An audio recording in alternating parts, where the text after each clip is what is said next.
This is Terry Burmeister with Thunder Products Clutching. Going to give you a quick review on how to adjust one of our 911 covers with the aluminum dial on the outside of the 911 cover. Parts of the primary clutch. Now this is only for the primary clutch belt to sheave clearance. This has nothing to do with belt deflection. Belt deflection is controlled by your secondary, and which makes your belt tighter and so for your belt gap like that. All this is doing is going to tighten it up so it takes that slop out of the belt.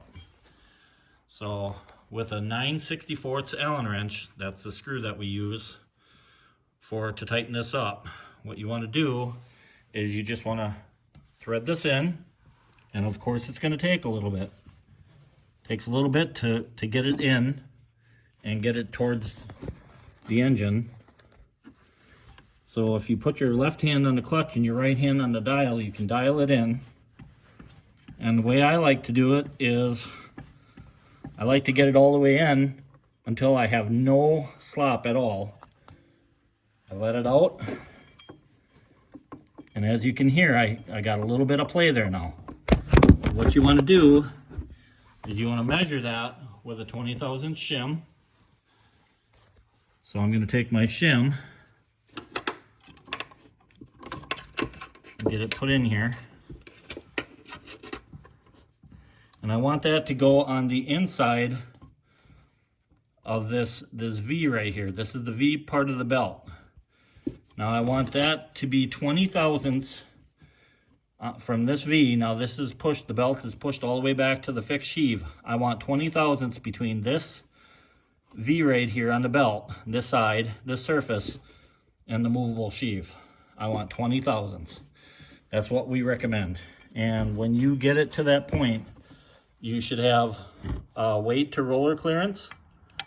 As you can see, I can take my weights and I have clearance between the roller and the weight. So stand up my phone here a little bit. So if I grab the belt and go back and forth, I have the perfect gap, and it's 20 thousandths. So all I do is I take my 9/64 Allen wrench and I tighten up my screw until I can't, and these little screws can actually take quite a bit. So make sure you get it tightened up, and so it does not come loose on you.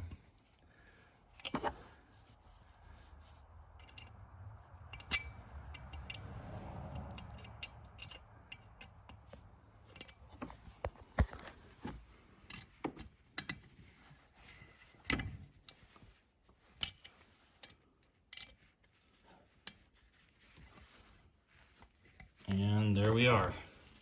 Make sure it doesn't move. And I got just a little bit of belt gap there. And when you fire up your sled, it should be all set for you. Again, this is Terry Burmeister with Thunder Products Clutching.